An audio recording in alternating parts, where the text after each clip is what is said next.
অনামিকা ঘোষ সে ভোটে হেরেও সেখানে গিয়ে মনে করছে আমি এমএলএ, এখানে ভোটে হেরেও বিজেপি মনে করছে আমি এমএলএ, এখানে এখানে এমন আস্ফালন করে বেড়াচ্ছে।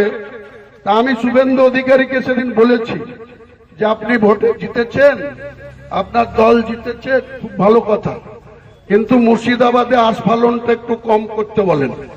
আমি যেদিন ময়দানে মুসলমানদের নিয়ে নেমে যাব না, সেদিন এমন ছাটা ভাঙা মাছ শুরু করব যে আপনাদের পতাকা বহন করার লোক থাকবে না। কেস ওরকম কেস আমাদের বহুবার জেল খাটা আছে। ক হাজার লোককে আপনি বহরমপুর সেন্ট্রাল জেলের যে আয়তন, তাতে 4700-র বেশি 4800 লোক ধরে না।